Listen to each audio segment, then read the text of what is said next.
All right. Thank you so much for joining us this evening for our Atlanta Affiliate Educational Webinar, Pancreatic Cancer 101. Before we get started, I just wanted to cover a few housekeeping things. So we are welcoming questions in the chat box throughout the evening. So at the bottom of your screen, if you're on a computer, or on your screen if you're on your phone, you should be able to find the chat icon. Click on that and type your question into the text entry box. Please just make sure that it says everyone so that we can all see and participate in the conversation in the chat. Please also make sure to mute yourself throughout the presentation. We will have a question and answer at the end where you'll have a chance to ask questions, but while we are doing the presentation, please, we ask that you keep yourself muted. All right, I am so excited and honored to introduce our host for this evening, Ed Long Jr. He is a third, excuse me, sorry, one second.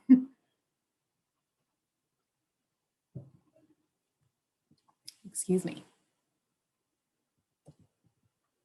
He is a third-generation global minister, award-winning music artist, and entrepreneurial multimedia producer. Ed is routinely invited to speak, perform, and serve people on 5 different continents across the globe. He currently serves as a special advisory board member for the New Birth Missionary Baptist Church, chaplain of the Stevenson High School football team, in-game host for the WNBA's Atlanta Dream, which he actually is joining us from this evening, a music recording artist, DeKalb County Office of Youth Services Program Manager, DeKalb County Police Department Chaplain, and founder of Empowering Destiny nonprofit organization. He is a recipient of multiple awards and is continuously curating educational and inspirational multimedia-based programs that empower this age to #Don't Stop, Keep Going. He earned his Bachelor of Business Administration from Florida A&M University, his Master of Religious Studies from Beulah Heights University, and a digital media production certificate from Emory University. Ed's father, Bishop Eddie Long, was diagnosed with pancreatic cancer and has transitioned. Thank you so much for agreeing to host this evening. We're excited to have you with us, and I'll let you take it away from here.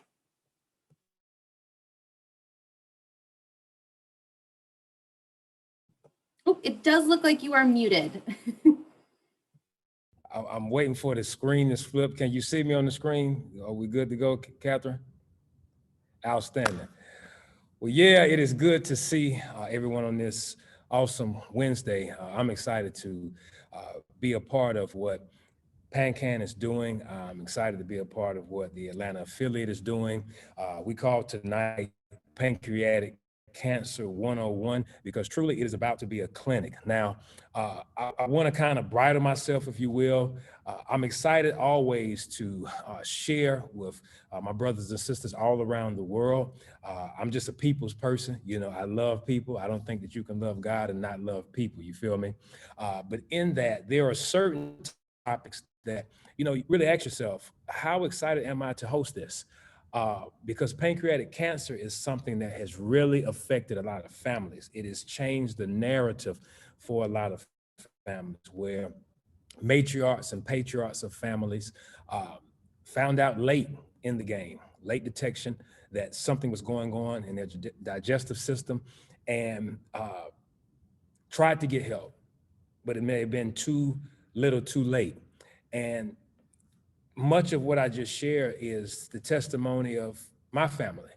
You know, my father, very prolific leader, not just locally, not just nationally, but globally. And here it is, a spiritual giant who, in just a moment, life changed forever. And so my excitement is not about pancreatic cancer. My excitement is not about hosting a platform or a Zoom and even just being in your presence virtually tonight. But my excitement is that we have an opportunity for that type of testimony to begin to come to an end. That's what I'm excited about. My prayer, my hope, my faith is that those who have had victory concerning pancreatic cancer would share their testimony with as many people as possible so that, again, no one else endures this. Next, my hope, my wish, my ambition is that people like yourself would tell others. You may have just found out about pancreatic cancer because of a relative, someone that was going through it. You may have gone to the doctor and thinking that one thing was going on with you and then found out that there's something else. You may have seen a billboard, you may have seen a promotion, you may have seen some sort of social media push and said, you know what, I'm gonna take a moment and just find out more about this. I'm excited that you're here tonight. And I'm excited that you would bring awareness to others, because our goal is early detection, it's prevention, it's awareness, and it's healing. And all four of these goals can easily be accomplished through number one, awareness. Awareness is so important. And even having a relative who had a tremendous fight with pancreatic cancer, I've come to find out that there's still so much that I am not aware of. And so I can only imagine what others and the information that they may be lacking, how it could affect them. So tonight, listen, we're going to have great dialogue. We're going to have great discussion. Again, my name is Ed Long Jr. I am a third generation minister. My father is Bishop Eddie Lee Long. I am an Atlanta native, and I'm excited again to be partnered with our PanCan Atlanta affiliate.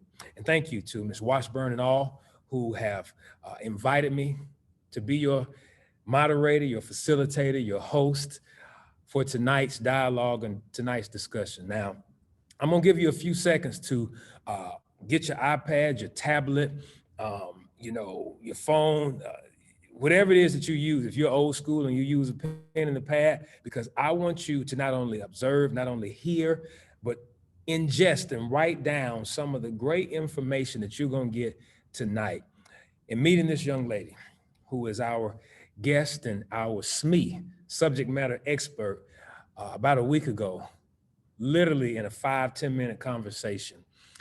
She blew my mind. She is a well of information. She's a well of application. She is a well of support for people like you and I in ensuring that, again, our goals, early detection, all right, prevention, healing, and all, that they come into fruition, that they truly take place. And so I'm excited right now to introduce our guest for tonight, but I got to read her bio first. You know, I can't just throw her out here. I got to dramatically build this thing up, build this anticipation so that you understand, not just by her bio, but you're going to feel her spirit as well to know that she's no joke. She's the real deal, Holyfield. She knows what she's doing. She's favored to do it. She's inspired to do it. She's blessed to do it. Let's jump into this bio.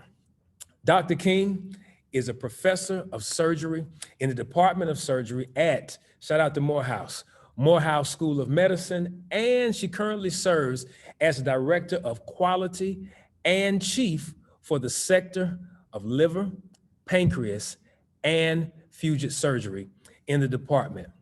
Now, foregut surgery in the department. She is the current Chief of Surgery and Surgical Quality Officer. Also, shout out to my Grady babies that's checking in, Grady Memorial Hospital, and also serves as Grady's Medical Director of Surgical Quality and NSQIP co-champion.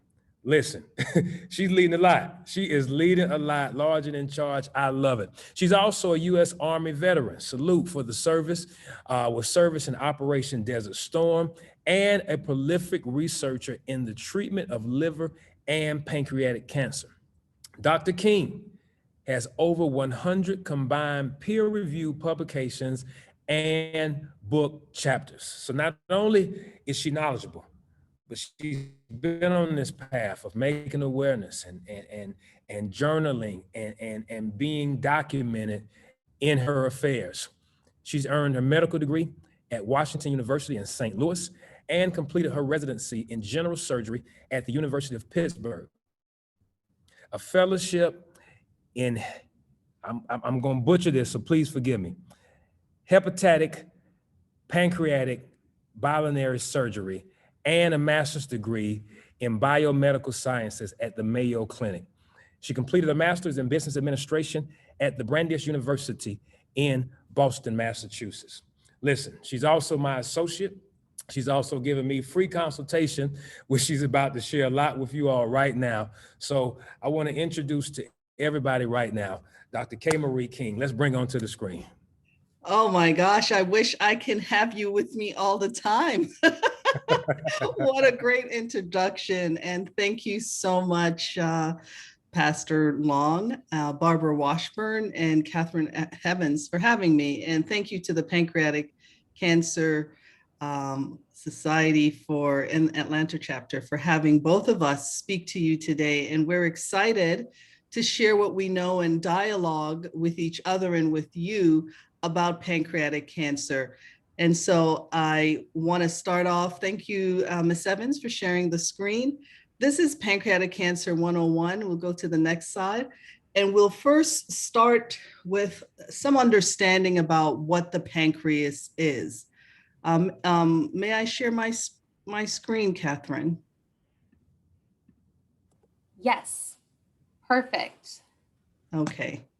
So what we want to do is really highlight what are some of the ways that pancreatic cancer can present. And in doing so, I really want to spend some time talking about the pancreas, what it actually does, so that you can understand how it might present. And so the first thing I want to go through, don't get too nervous about this slide, I'll point everything out, is a little bit of anatomy, just so we can orient ourselves. This yellow structure is called the pancreas, and the pancreas sits really smack dead in the middle of your abdomen, right above your belly button and between your ribs. So in that area, deep within the body is where the pancreas is. And the pancreas is connected to the intestines. And if you could see my arrow, this is the stomach where your food is involved in, and it empties into the intestines. That first part of the intestines is called the duodenum. The pancreas is connected by a duct here that runs the entire length of the pancreas. And that duct's job is to give you enzymes so that when your food comes down into the abdomen, into your intestines, you can digest fats and proteins. Also connected in this very busy area is the bile duct. You could see the term bile duct, and the bile duct drains from the liver bile that also helps to digest your food. You'll see in a moment why I'm sharing this information with you. Now, when we get to a closer view, here is the pancreas again on the left. It looks like it's a horizontal structure. Here is the duct going into the intestine, and then that bile duct comes along and joins that duct. Both of these ducts are responsible for helping you to digest fats. In pancreas cancer, predominantly, you can get a cancer right where the joining of these two ducts occur. And what does that mean and how does that present is very important. On the right, you'll see a picture of pancreas cancer growing in that area where it's combined. So what happens if that area is now involved with cancer? Those ducts cannot empty into the intestines to do the work. The pancreatic ducts cannot give you the enzyme to digest your fat, and you'll begin to lose weight. You'll start losing weight without even trying. There's no Weight Watchers or exercise involved. And because the bile duct, this duct here from the liver is blocked, typically, bile or bilirubin will back up into your system and you'll turn yellow or have jaundice, like many babies do when they're born. And that jaundice may be an indicator that you have pancreas cancer. Now, pancreas cancer usually 2/3 of the time will start in this portion of the bile duct system, but really it can occur anywhere along the pancreatic duct. And the way it presents is based on the location. So you can imagine if it's here at the end of the pancreatic duct, it will not make you jaundice and it will not cause unintentional weight loss. And so you may have to wait until it causes more damage with its growth to find out that you have pancreatic cancer. So a little bit about pancreatic cancer and the function of the pancreas. The two functions I want you to take away with is one, it digests food, as we talked about just now. And so if your digestion is off, it may be something to do with your pancreas or your bile duct. And the second, it creates and produces a number of hormones, but the main hormone that it produces is insulin. And insulin is very important to help your body manage blood sugar. In fact, if you don't have enough insulin, the blood sugar cells will float around in your bloodstream and cause damage to a number of organs. When you have enough insulin, that insulin is taken up by your muscle cells and used to create energy. So in having pancreas cancer, that cancer can destroy the very function of the pancreas, and you could develop diabetes. And so whenever we see someone who is in their 60s with what we call new onset diabetes, that is a signal to the doctors, or should be a signal to the doctors, that they may have a new pancreatic cancer in their pancreas. So again, if the digestion is off and or you have a new onset of insulin, of diabetes, that may be a reason why that occurs. So who's at risk? We know that, like Pastor Long just said, his father had diabetes. Should he be concerned that he too will have pancreatic cancer? Well, we from the studies that we've done, it shows that only about 10% of the population that has pancreatic cancer have it from a familial genetic transfer. And the genes that are usually involved are called BRCA1 and 2. I'm sorry for that misspelling on 2. And a gene P16, there's a mutation in that gene.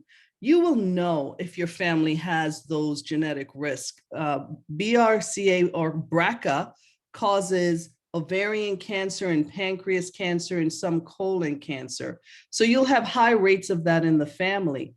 But 90% of pancreatic cancer has no genetic component.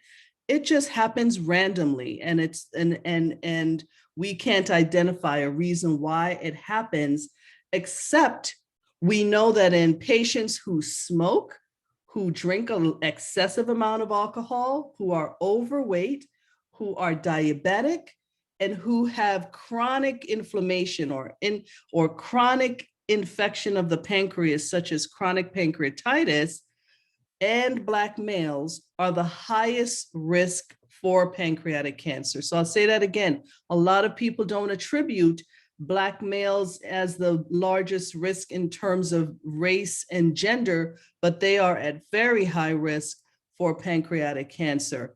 And so smoking, and sometimes how you cook your meat, if you're grilling your meat a lot, which is done a lot in the South, my husband does a lot of grilling, that can lead to nitrates in your food, high nitrates in your food, and you can get pancreatic cancer.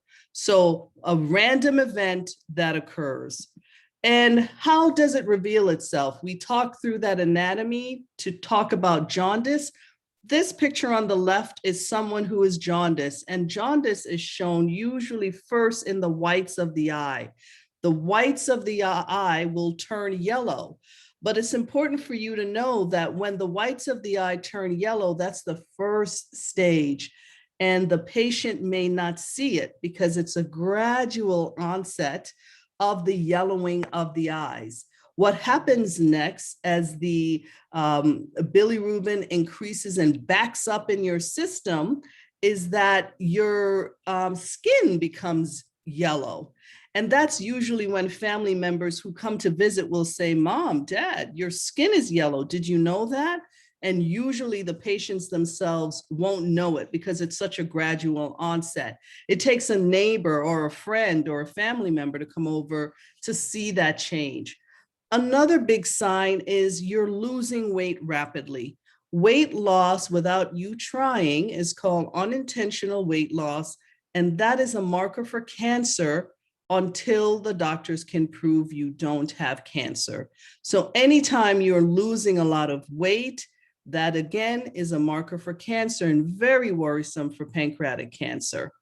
Abdominal pain. I told you that that pancreas lives just above the belly button, but right under your ribs. That pain will start in that area of your middle of your abdomen and really hurt all the way through the back, which is where your pancreas sits. So if you have back pain that just doesn't go away and it's worse after you eat, that may be your pancreas. There are other signs. You might have, because the fats aren't being digested, diarrhea that sticks to the toilet and don't float away.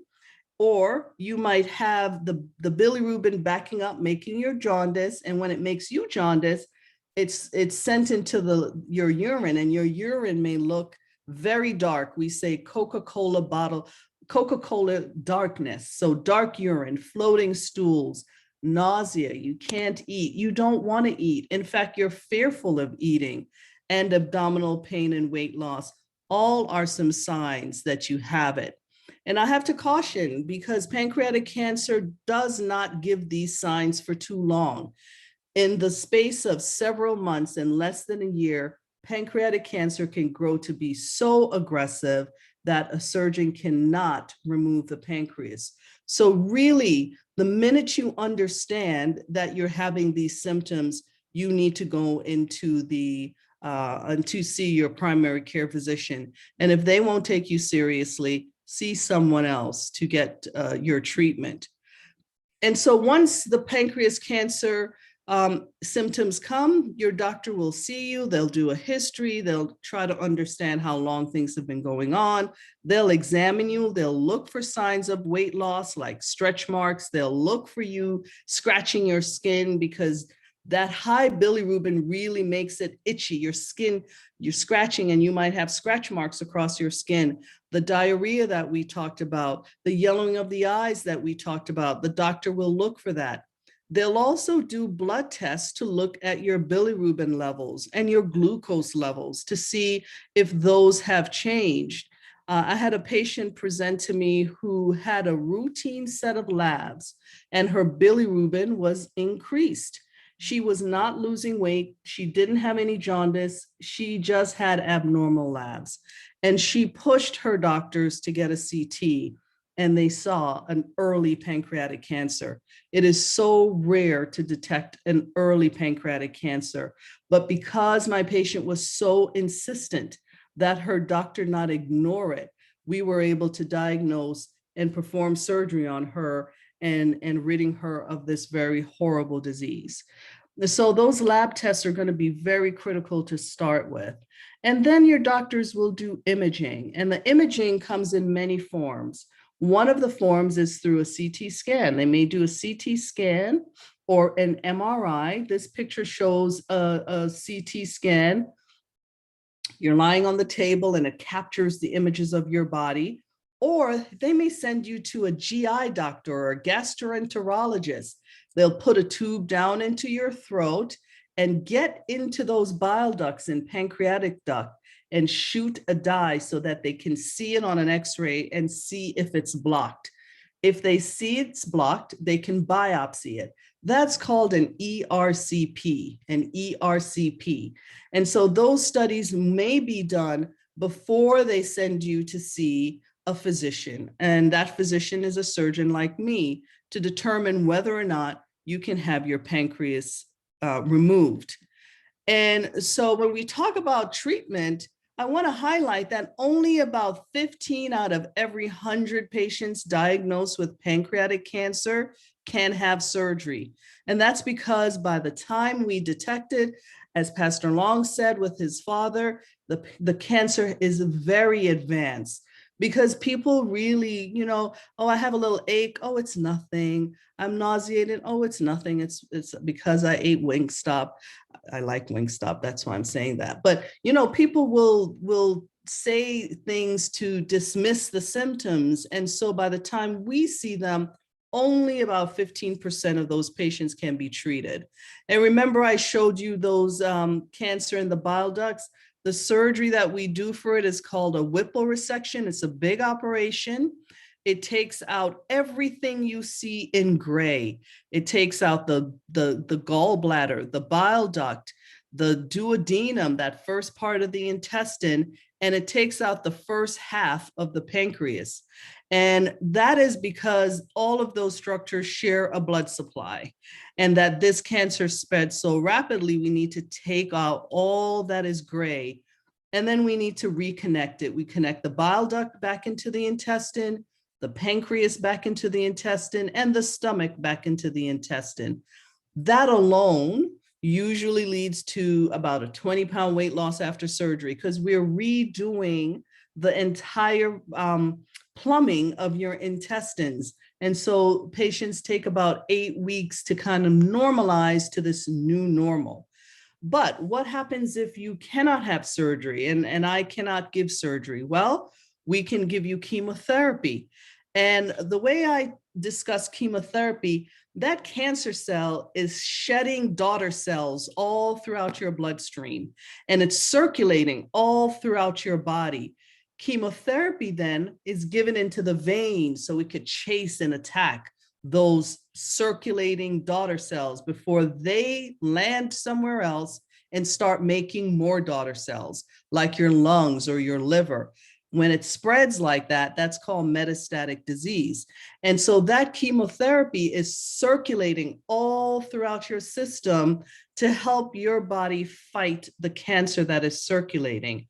And the doctor may choose to give you chemotherapy and then see with imaging if your cancer has shrunk and they could go to surgery, or you may only get chemotherapy because there's no way that surgery can help you.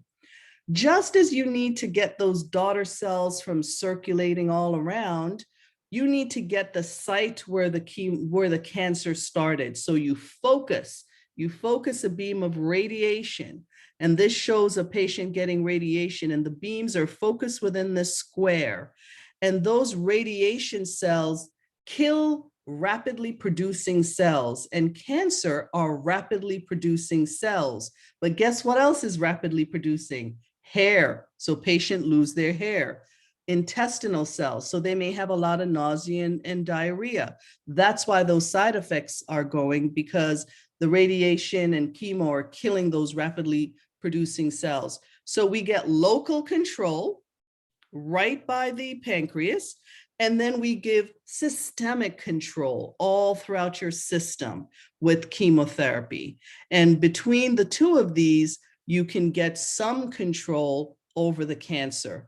But what is sad with pancreatic cancer, and we need more research and studies to advance, is that the 5-year survival rate, and that's a cancer term that you should be familiar with, that measures how long are you alive, how many patients are alive after the 5th year of diagnosis. And many cancers have many different 5-year survival. For example, if you get a thyroid cancer, most thyroid cancers is a 90% 5-year survival. So that means the person who gets it can live a relatively long life. Not the same for pancreas. Only about 10% of pancreatic cancer patients who are diagnosed with pancreatic cancer are alive at 5 years. That's 10 out of every 100. And you might say, well, what about if I have surgery, Dr. King? Well, if you have surgery, that number goes up to about 25%. So 25% are alive at 2 years, but many of them pass at the 2-year mark. So this is a deadly cancer. Once it's diagnosed, many people on average only live for 6 months if they can't have surgery. And some patients may live longer. I just saw one of my patients who's celebrating now probably her 12th year anniversary. She continues to work with PanCan. I just saw her post something on LinkedIn. She's a long-term survivor, but that's a rare experience in patients with pancreatic cancer. So the work that the Pancreatic Cancer Action Network is doing is so critical because it helps to advance the knowledge and understanding that we have for pancreatic cancer. And I want to stop there so that Pastor Long and I can have some dialogue and can open up questions from you to have some dialogue. Thank you again for the opportunity. Listen, I'm trying to keep it together because, you know, as you're bringing these facts to the surface, it's taking me back to where we were, you know, going through this diagnosis, and the doctor, Eric High, and we have much gratitude for him, was just sharing very similar things with us. And, you know, as you're streaming this, wherever you are right now, understand that these things they're not hypothetical. What Dr. King is sharing and why early detection and prevention is so important is when you get that call into the doctor's office and they begin sharing your diagnosis, or the diagnosis, I don't want to speak that on you, but the diagnosis of this cancer, it's like immediately decisions have to be made. It's not an opportunity like you're, you know, in this real estate market and you're looking for a home and you're going to sit back and take a few months and, you know, think about it, pray about it, you know, just survey the market. No. When these diagnoses are shared, it's immediate that decisions have to be made because you are on the clock. And so, Dr. King, I thank you so much for sharing this because it hits home, and I don't want it to hit anybody else's home. I do have a few questions for you, and those who are watching, of course, we want you to know you can submit your questions to kevans@pancan.org. Again, that's K as in King, Evans, EVANS @pancan.org. One, you were talking about some of the things that lead to the dysfunction of the pancreas. You talked about a lot of alcohol consumption. Also, you know, things concerning the diet, smoking, and just, you know, things of that nature. I want to ask you this because America's on this health kick. A lot of people are, you know, doing shakes and a lot of processed protein and energy boosters, et cetera. Have you seen any connection between supplemental health and fitness products and the pancreas being affected, or any part of the digestive system from overworking and processing these items? Well, we do know that highly processed foods, so foods that come in a box or a can that have been processed at a factory, leads to poor health outcomes.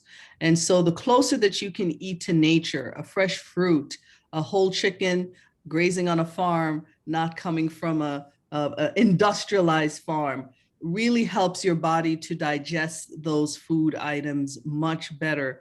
We have a lot of Americans suffering from constipation, which have a whole host of other problems from the high processed foods in our diet. But I have not seen any studies that link any of the current diet trends to pancreatic cancer. Mostly it's a high toxic intake of nitrates, which you will see with smoked and grilled foods or burnt foods, or foods that are high in fat, like meats and beef. Those are linked to, from a dietary standpoint, to higher risk with pancreatic cancer. Okay, so summer 2021 is coming up, and you know, people are vaxxed, and I was telling someone the other day, you know, summer 21 might be like the roaring 20s. You know, people were cooped up last year and missed out on summer 2020. It didn't even exist. Didn't So exist. you know, I've got associates who are already, you know, living their best life right now and just trying to make up. When you talk about cooking out and grilling, because that's the thing, people are going to be outside, they're going to be enjoying the grill, enjoying the pool, enjoying beverages, etc. Is there a certain way that's better to grill than other ways? You know, personally, I use a propane grill. Some people use hot coals. You know, some people, you know, not really grilling, but prefer rotisserie and just the flame straight on the meat, etc. Which way is better to reduce this threat? Avoiding highly cooked meats and burnt meats. That really is where the threat arises. Baking your food is infinitely better.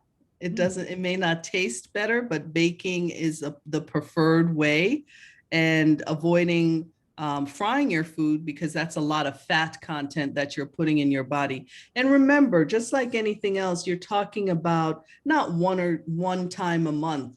You're talking about a consistent diet of grilling, which a lot of people in the South do.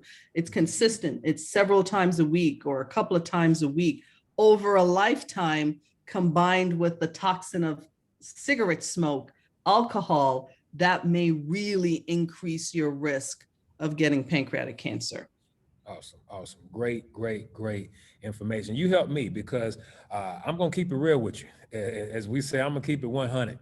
I like to grill, you know, and I'm that guy that may be out there 3 or 4 days a week once it's really hot. And I'm pescatarian, so I got the salmon out there, you know, snapper or what have you. So I'm going to make sure that the food is not overly cooked. And who likes burnt anything? All right. There's a So, lot of people who like that well done meat and Mhm. crispy, and Mhm. that's a little bit overdone. And then nitrates are processed into some of your foods like bacon. Bacon is cured. Anything that's cured has a lot of nitrate in it. So when we buy bacon, we try to go for that nitrate-free bacon. And Okay. that's, you're seeing that a lot now in the supermarkets, that you can have nitrate-free foods because of this association with differing cancers. Outstanding, outstanding. So much great information. I want to ask you one more question because you talked about the procedures, and the first one that I was introduced to, you talked about tonight, and it seems to be the most broad, is the Whipple Yeah. procedure. And through some other relationships and speaking with some other doctors in my research then, in supporting my father, and even post, because this is, you know, a passion project for me. That's why I got on my passionate purple shirt. Yeah. And I see you looking very nice in yours as well. Yes, I try to honor the colors of Pancan with purple. Outstanding, for sure. So let's talk about other procedures. I became aware of one called the nano knife, that is something that's being explored up in Columbia University up in New York. And that's something we were considering. I've shared it with a few other people that is kind of invasive, evasive, if you will. Mhm. What are some other procedures that may be emerging, and maybe some of the success rate, if you know, or some of the cautions that may come along with some of the other procedures? So there are, so the pancreas, I describe the pancreas to my patients like intestinal casing that you use to make sausages, Mm, filled with cottage cheese. mm, Very soft, very soft. And so when you get pancreas cancer and that pancreatic duct is blocked, it may move from the consistency of cottage cheese to a cheddar cheese. It's a little firmer because of the local damage, but it's still a delicate organ. And some of the procedures you're talking about is putting instruments into that organ and trying to burn that tumor. I don't know if you saw when I showed the slide, there are a lot of blood vessels in that area. And so doing so can really lead to very bad outcomes. So we don't have a lot of luck outside of surgery with treating the pancreas directly with instruments that burn the cancer.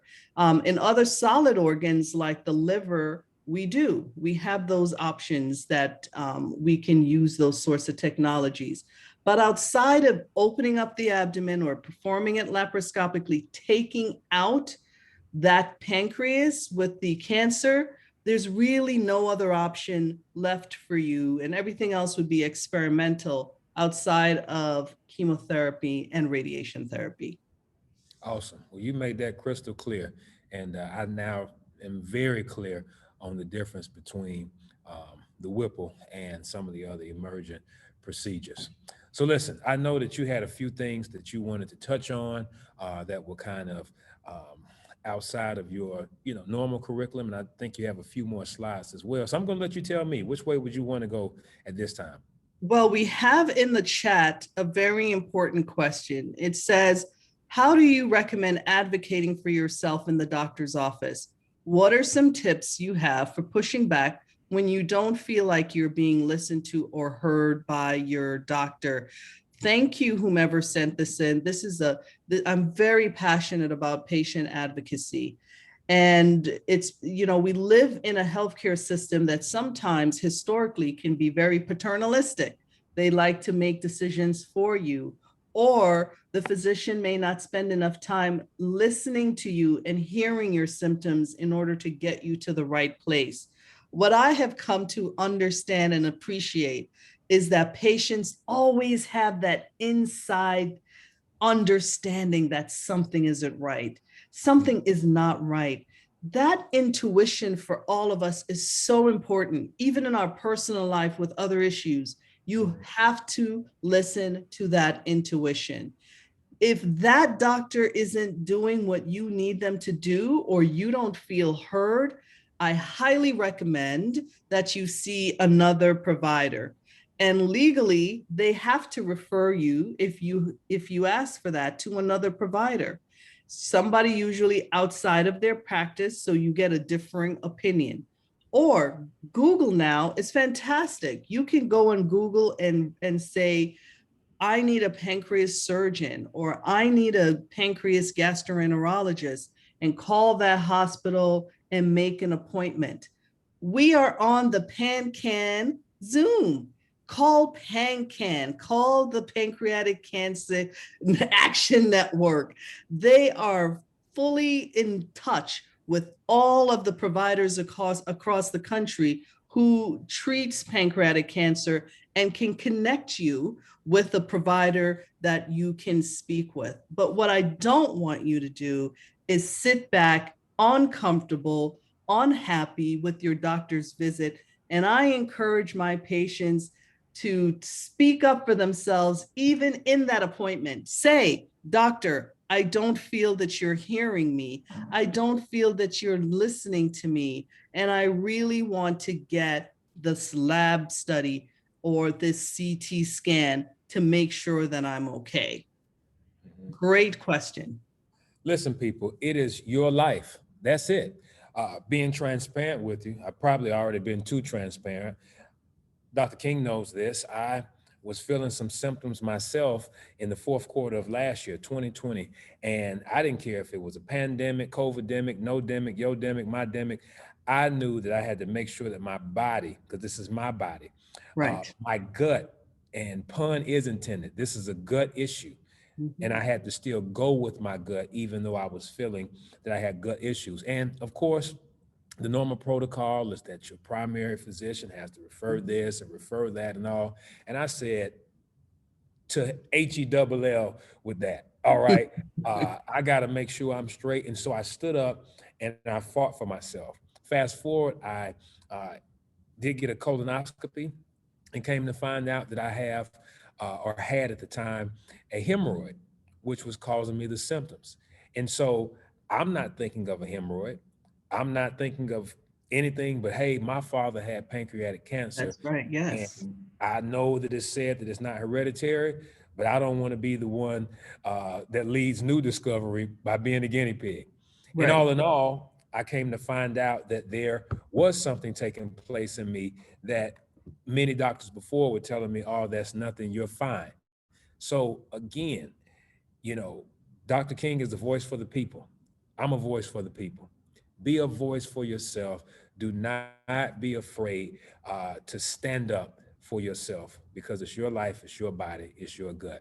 I'm going to take another question real quick from email. Someone says, how do I encourage a loved one to go to the doctor if I'm worried they might be showing some of the symptoms that you talked about tonight? Maybe the yellow eyes, maybe the, grayish complexion and the stool complications and all. But listen, they just won't go no matter how many receipts I have. Dr. King, how can I convince them to go? This is a common issue, believe it or not. And I tend to see this, and I'm not stereotyping. I'm just telling you anecdotally what I tend to see. I tend to see this more in men who don't have a relationship with a physician or the healthcare system, and they're worried. They have real concern from past history, for example, that they know a family member who went into the hospital and never came out, or a family member that was opened up and they found cancer and their cancer progressed and they passed. So sometimes you have to hit on the why. Why are you worried about going? You know, you have symptoms that are concerning, and try to address that why. And some of it is healthcare insecurity. They just don't trust the healthcare system. One of the ways that you can get around that is to provide them information so they can explore on their own. The PanCan organization is a great resource. You can go to cancer.gov. Cancer.gov has brochures for patients, which outlines almost every cancer. And if they're having certain symptoms, you can give them those brochures to read for themselves. Or you can inform them that you will go with them. You will help them to make the appointment. You will be there with them as an advocate. You will be with them throughout the process, because usually at the underlying reason is fear. They're fearful, and you must address the fear and not stress them by, getting angry with them. Be kind to them, give them some grace, and help them to navigate that process till they feel comfortable enough to go into the appointment. Even during COVID, I asked family members to join their loved ones. I would get leniency from the hospital, because pancreatic cancer is a tough conversation. Like Pastor Long said, you're in there and all of a sudden your world has changed. You've hit with a Mack truck and there's no time to ponder the decisions. The clock is running. You have to make quick decisions. So by telling your loved one that you plan to be there with them, that may be a critical set of words that they need to hear. Can I piggyback on what you're saying, because your words are beautiful, and your coaching is right and spot on. People feel me on this. You know, when my father was beginning to show the weight loss and all that you were talking about, the rapid weight loss, a friend of mine who lives across the country in Los Angeles, she called me, and she had cancer. It escapes me what type of cancer she had, maybe breast cancer or something, maybe a year or 2 years before we're on this path. And she called me and she said something to me. She said, I just want to say this. She said, cancer is a very personal journey. It's a very personal journey. She said, you never know how you'll respond, how you'll be, unless you're faced with it. And so, Yeah. the best thing to do for a person with cancer is to be supportive, not overbearing, but to listen to what they express as their needs and to be supportive as well. And so I like how you said what you said about, you don't want to be over, but you want to, deliver and communicate whatever it is you're trying to communicate, still with grace and with concern and with compassion. What we learned from my father is simply to deliver the mail with love, deliver the mail with conviction, and then let him open it. Let that person open it. And, once you've delivered the mail, then, fall back and just be supportive of them. What I observed is that when someone is really dealing with something heavy like this, they're aware of it. And a lot of the things that Dr. King just shared that they're wrestling with, I'm not ready to leave, or I didn't think my life would be like this. They're thinking about their finances. Can I afford to fight this? They're thinking about, public opinion and just do I want to live the rest of my life with this effect, if you will. There's so many things that can go through a person's mind. So as we're giving that love and support again, deliver the mail with love and compassion, and then allow them the time to open that mail. That's beautifully said. because just as we have to go through levels of acceptance, first you start with denial. And I told you, most of my patients know something really sinister is going on. They know something bad is going on. And they sometimes need that time to accept it and that time to move from, what do I do now to, okay, it's time to go and see the physician. But again, that clock is running. So you don't want them to take too much time. Mhm. You don't want them to take months, because they can move from having a cancer that's early to suddenly not being easily removed. Mhm. And I'm glad you went there. That was my last point I wanted to make, to reiterate that. It's a saying, the best way to live is prepared to die. And again, we're not speaking death. This whole platform is about promoting life, again, awareness and overcoming, Right. et cetera. But if we can allow ourselves sometimes to just venture to, hey, if I'm caught in a situation that's totally unexpected, how do I want these things to work? Who do I want to speak for me? Things Right. called an advance directive. How would I want my life to go if I just completely lost control of it? Who would be my power of attorney? You talked about African American men being, the primary Very high risk. demographic of people, who are diagnosed. And so, again, guys, we kind of get into our feelings and we allow our ego to get in the way and this machoism. If you don't think about yourself, at least think about your kids. Think about your spouse, think about your mother, think about your father, and just uh, ask yourself these pertinent questions. Do the work, you know, advance directive, power of attorney, a will. Talk to your family about your wishes. Build your support system around you so that, God forbid, this type of diagnosis came your way. There's already a plan in place. We have one last question. Maybe it's not the last, but I do want to throw this one out there. It's a great one. We've got kidney transplants. Sometimes people get heart transplants, etc. Is pancreatic transplant an option, doctor?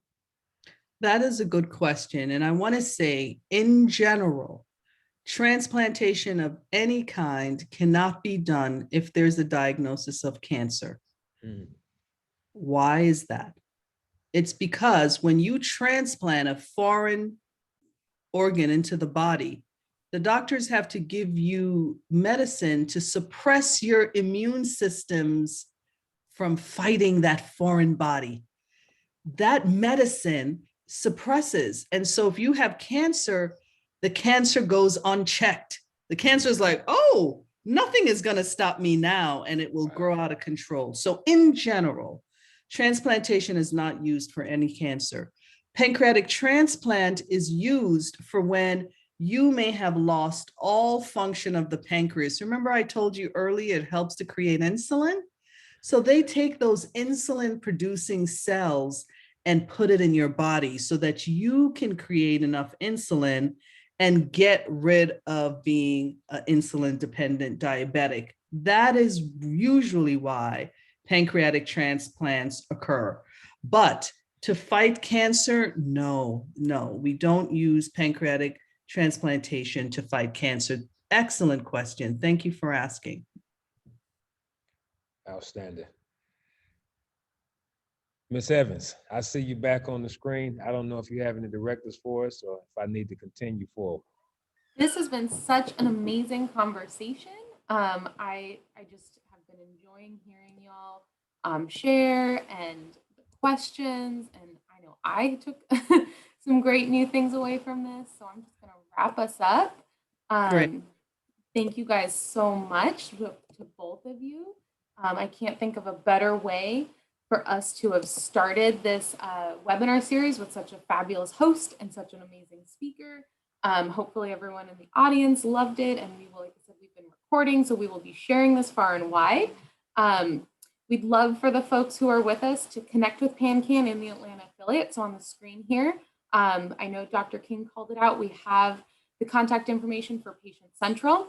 So there's free resources for patients or for family members, right? If you or loved ones, if you want to call in and get resources for your friend or a family member, Patient Central is available Monday through Friday from 7 a.m. to 5 a.m. Pacific time. So if you want to call or also by email. And then our Atlanta affiliate is volunteer driven. So we would love to have more people in the Atlanta area joining us and joining our efforts. So you can email atlanta@pancanvolunteer.org or join us on Facebook through the group there, join our group and engage with our community and be a part of our community. We also would love to see you at 2 upcoming events that we have. The second of this webinar series will be on, I believe that's a typo, Thursday, June 17th at 7 p.m. Eastern. And we will have a speaker, Sean Gonzalez from PanCan's Patient Central, to talk about diet and nutrition. So digging even deeper into some of those questions we talked about diet and nutrition is preventative, and also what happens once I've been diagnosed. What are some great ways that I can change up my diet and nutrition to maximize my quality of life? And then also coming up in June is PanCan's Advocacy Action Week. We know the #1 way to get research dollars for pancreatic cancer research is through the federal government. So we'd love to have you join us in advocating for an increase in research funding so that we can have early detection, we can have more treatment methods, we can have greater outcomes for patients. So you can email Barbara, our advocacy chair, with her email there, or go online to pancan.org and sign up to be involved in that way. So thank you so much to everyone who's joined us this evening. If you have any other questions or anything, please feel free to drop those in the chat, and we will see you next time. Outstanding. Thank you so much for having us apart. It's good to see everyone. And listen, life is scheduled. We got to live it. So we might as well give it our best. Thank you. Thank you, Eddie. Thank you, Dr. King. It was Thank fantastic. you. Thanks Thank for you. your time this evening. Bye-bye. Bye. Mr. Long, a pleasure. Thank you.